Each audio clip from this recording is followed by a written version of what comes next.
Hi folks, you're with Tacitus today, your pushback channel, and thank you for joining this audio radio live stream. In this essay, I'd like to talk about this wider sort of practice at the moment, which seems to be gaining in intensity as best I can tell, where if you're a straight white male, and if you're a Christian straight white male, or if you're expert in your field and you're self-assured within your own area of expertise that you may have been doing for decades and getting results in, and you're a person of accomplishment and someone who's prepared to take responsibility, that's also an issue. Then you are, in the modern parlance of things, you're a Hitler, according to the globalist leftist. You know, you are Hitler or about to become Hitler, but nonetheless, you're a fucking racist, fascist, fucking Nazi, and you've got to be brought down. You've got to be slapped down. You've got to be publicly humiliated. You fucking Nazi. So this is the sort of thing that's going around now. It doesn't matter whether you get dragged into or forced to go, as in you'll be fired if you don't go, forced to go to a session on white supremacy. You know, you have to go and realize or be taught or lectured at or finger wagged at on what a white supremacist Nazi you are. You know, the bad things you've done, slavery, and white people are the worst, and the only evil people on the planet are white people, and so on and so forth. And there's a whole lot of consulting groups, you know, all of them NGO, globalist funded and organized, that running around offering these courses, and they seem to do it right, actually. You know, most of the big multinationals and certainly government departments are obsessed with this, that if you're a straight white man, you must go. Now, the humiliation is twofold, apart from being, you know, the historical inaccuracies and the lies and the deceits that are in this stuff. Quite apart from that, that's one level, that you're being humiliated and humbled, because you know it's all lies, but you still have to sit there under threat of dismissal if you don't go. But it's on top of that, they're picking some low IQ, crazy, insane, you know, black lesbian chick to do it. So it's the two levels of humiliation. This low IQ, you know, black lesbian chick that couldn't get a job sweeping the floor in the real world. She's a political commissar now that is gloating over the fact that you, the high IQ straight white male, have to sit there and take her lecturing and take her condemnation and take her put downs and accusations and just hysterical nonsense. You have to sit there and take it, or else.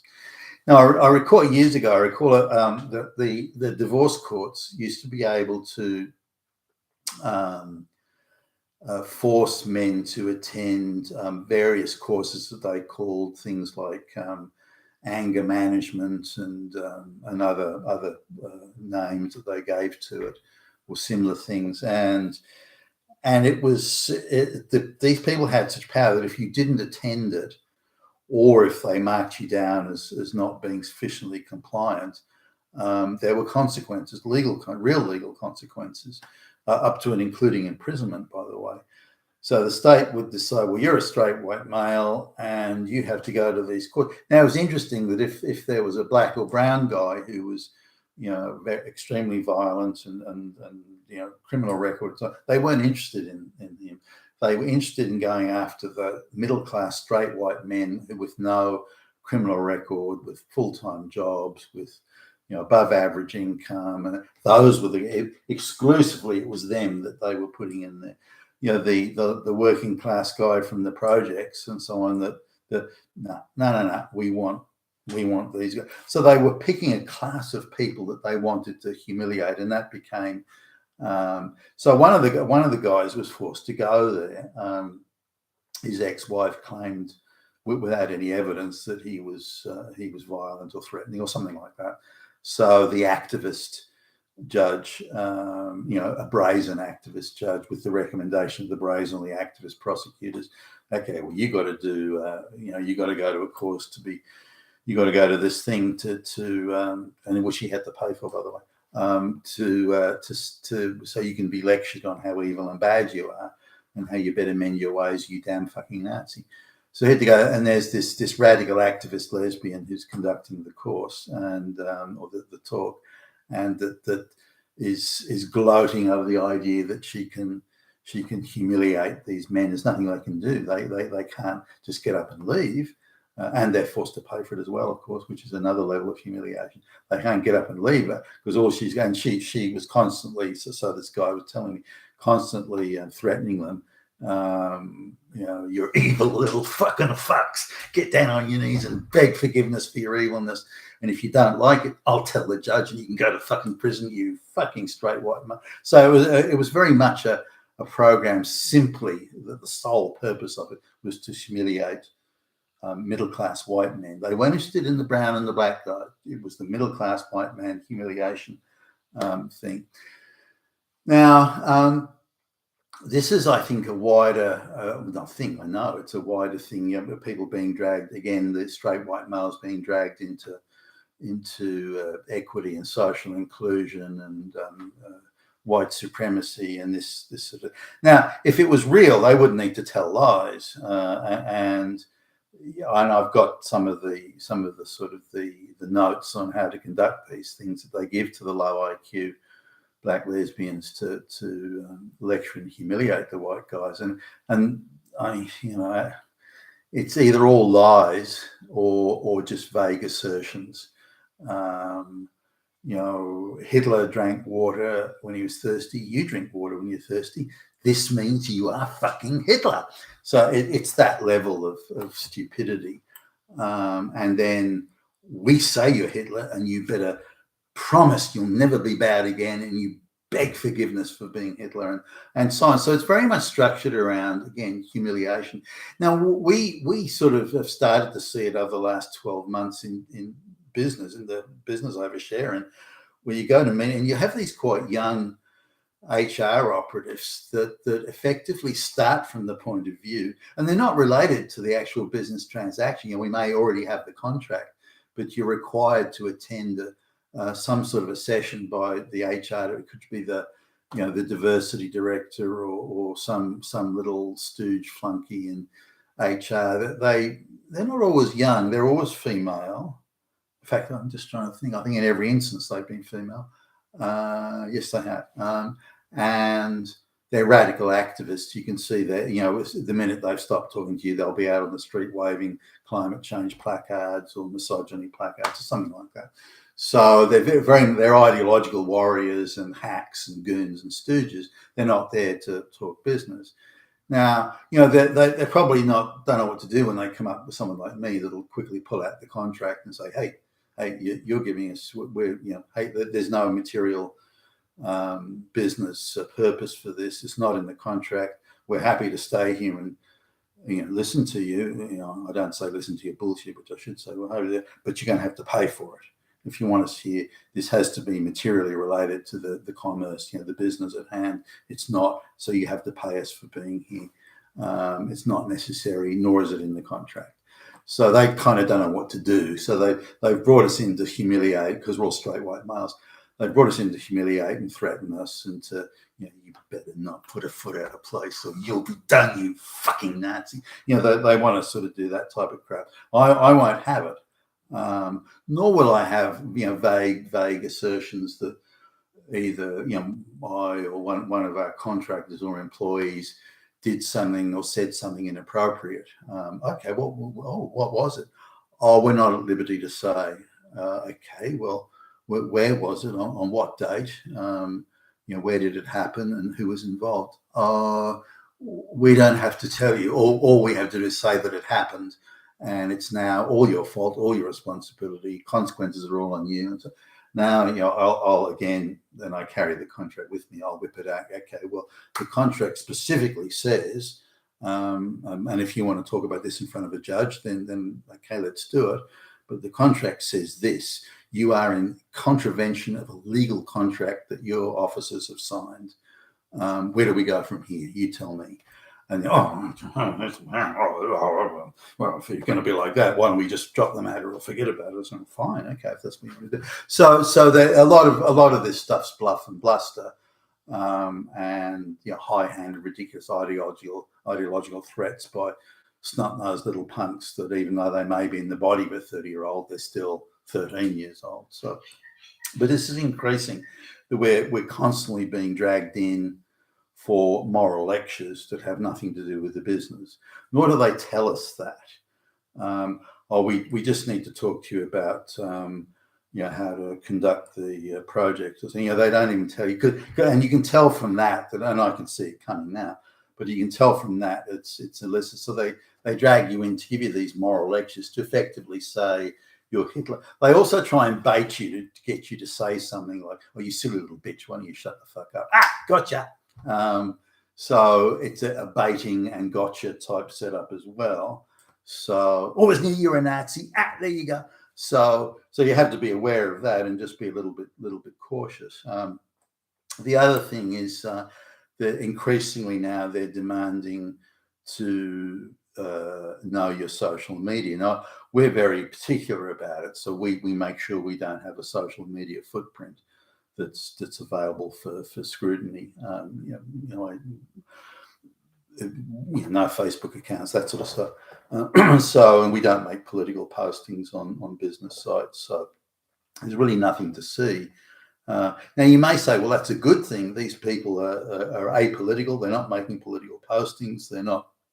They're sticking to the knitting, as it were. They're sticking to the business. They're not out there playing politics. That's a good thing, you might say, but not to these people, not to these activists.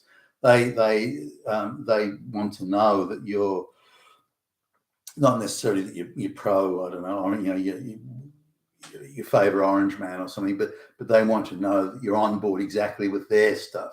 So they have to know that you worship Greta Thunberg. They have to know that you're on board with the whole climate thing. The world is going to end in the next 5 minutes. Everybody knows it. Everyone's agreed. There's consensus, and you have to agree too. So they not only have to know that they don't care that you're neutral on something or apolitical. That's not good enough.